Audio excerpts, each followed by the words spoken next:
Assalamualaikum warahmatullahi wabarakatuh. Jumpa lagi dengan Bapak ya di pelajaran teknologi perkantoran.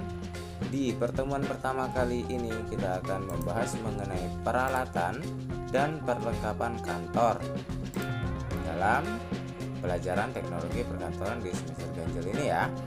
Nah, kali ini kita akan mengetahui bagaimana mengenai konsep teknologi perkantoran terlebih dahulu. Sebelum kita memahami bagaimana isi dari teknologi perkantoran itu, kita harus paham dulu bahwa apa sih teknologi perkantoran itu ya. Teknologi informasi berasal dari dua kata, yaitu teknologi ya, yang berarti ilmu pengetahuan keterampilan, sedangkan kantornya itu sendiri yang berarti sebagai tempat berlangsungnya pekerjaan itu atau kegiatan administrasinya. Sehingga dari berbagai sumber dan juga dari berbagai pakar disimpulkan bahwa teknologi perkantoran yang akan kita pelajari dapat diartikan sebagai teknologi yang diaplikasikan dalam kegiatan perkantoran, yaitu digunakan untuk mencatat, menghimpun, mengolah, memperbanyak, mengirim, dan menyimpan bahan-bahan keterangan secara efisien dengan menggunakan mesin-mesin yang ada atau mesin-mesin kantor yang sudah mulai teknologi zaman sekarang ini sudah mulai canggih, sudah mulai mempermudah bagaimana kinerja kita di dalam perkantoran tersebut. Kita akan melihat bagaimana dampak positif dari teknologi perkantoran terlebih dahulu. Jadi dari segi dampaknya ada dampak positif dan negatif tentunya dari teknologi perkantoran yang sekarang ini teknologi mulai canggih itu ya. Yang positifnya mulai dari sisi tenaga penggeraknya. Kita lihat bahwa dari sisi tenaga penggeraknya mutu dan kualitas tenaga kerja meningkat. Ya otomatis meningkat. Kenapa?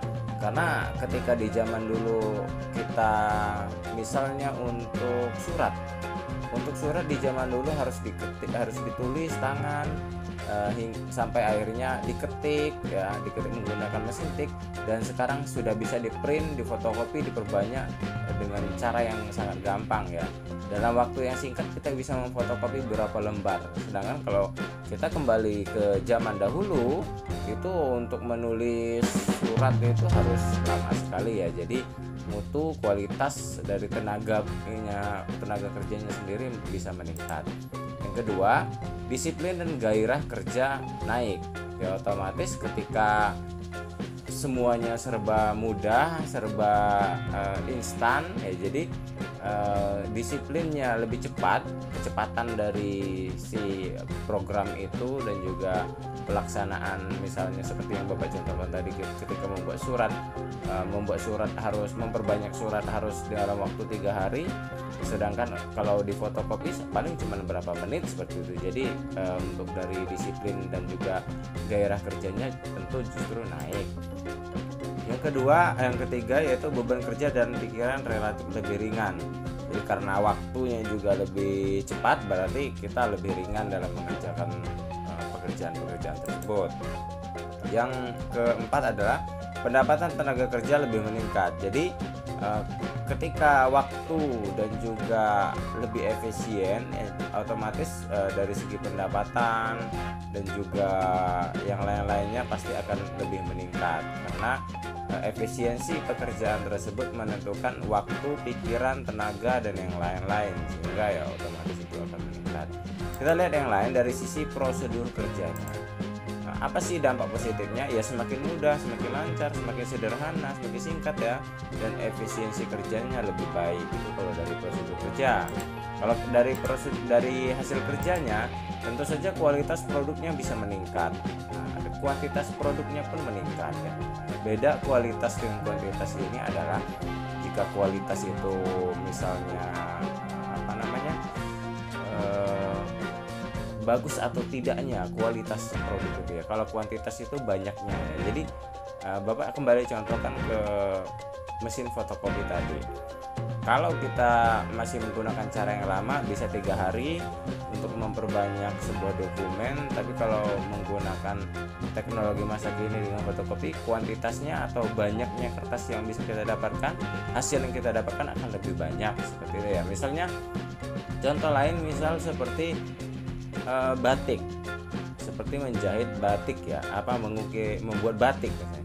Kalau dengan cara yang lama diukir bisa berbulan-bulan, tapi kalau menggunakan mesin dalam satu hari bisa membuat batik yang banyak ya, artinya kuantitasnya bisa meningkat.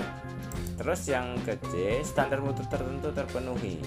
Nah, misalnya seperti di dalam lingkungan perusahaan. Di dalam lingkungan perusahaan itu tentunya harus memiliki telepon ya, memiliki alat-alat elektronik seperti komputer dan yang lain-lain itu harus terpenuhi. Sehingga ketika teknologi perkantoran ini meningkat, maka akan terpenuhilah standar mutu itu. Yang terakhir yaitu keseragaman bentuk dan ukuran produk sangat akurat.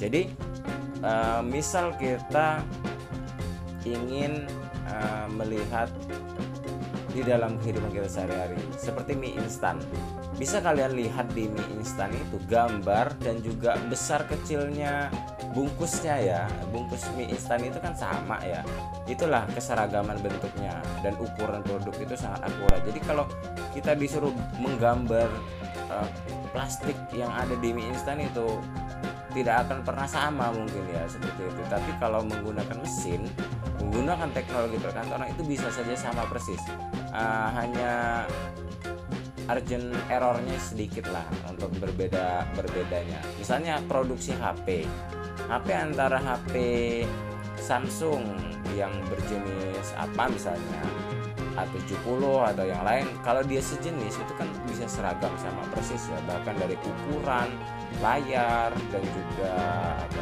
inci, ketebalannya, program-program di dalamnya pun bisa sama persis. Itulah bagaimana dampak positif dari meningkatnya teknologi perkantoran itu. Namun di sisi lain ada juga dampak negatif yang terjadi akibat dari teknologi perkantoran tersebut.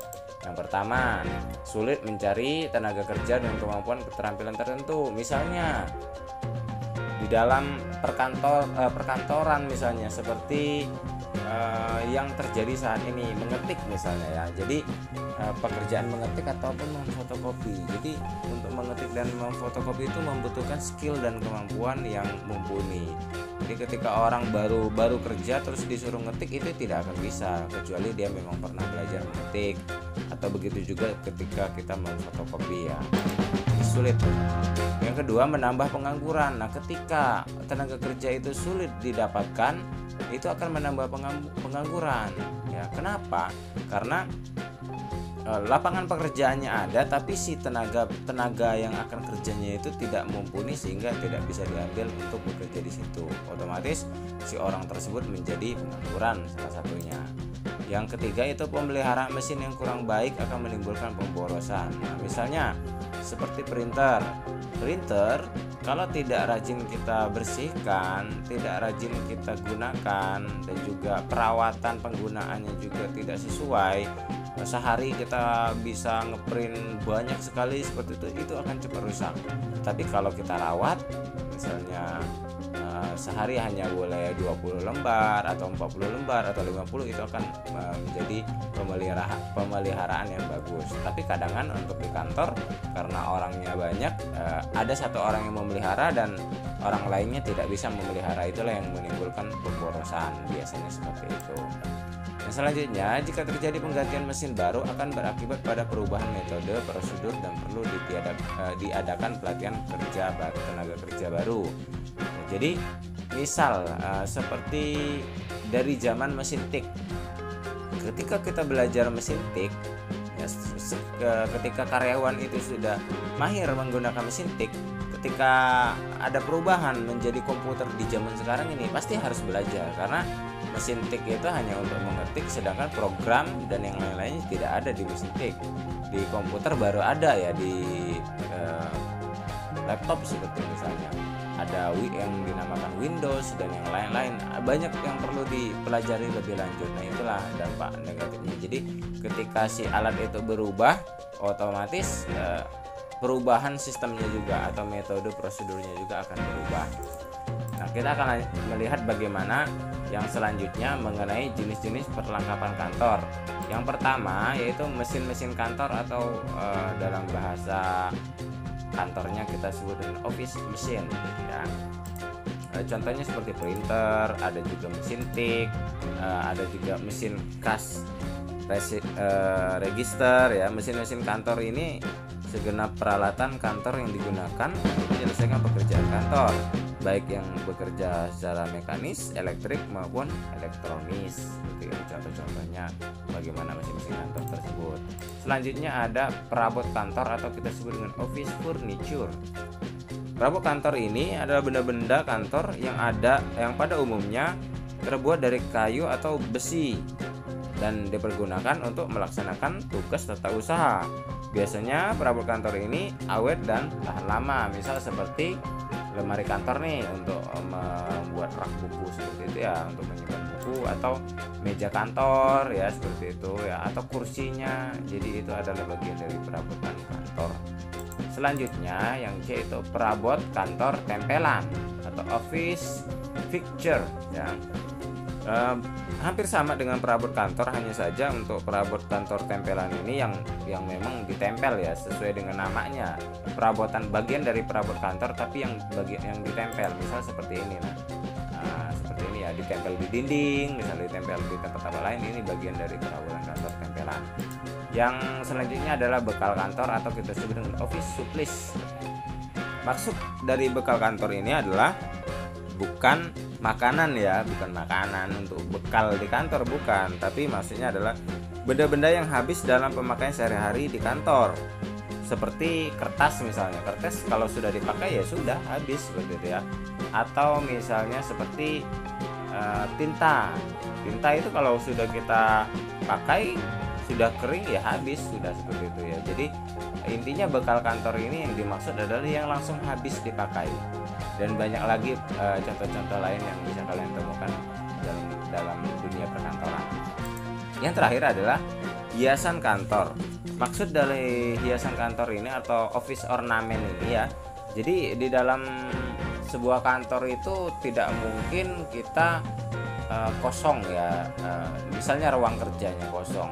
Jadi perlu adanya hiasan-hiasan untuk membuat gairah pekerjaan kita atau semangat kita dalam bekerja. Seperti halnya seperti ini, ada jam, ada foto-foto, mungkin ada kata-kata seperti ini ya, kata-kata penyemangat seperti itu ya.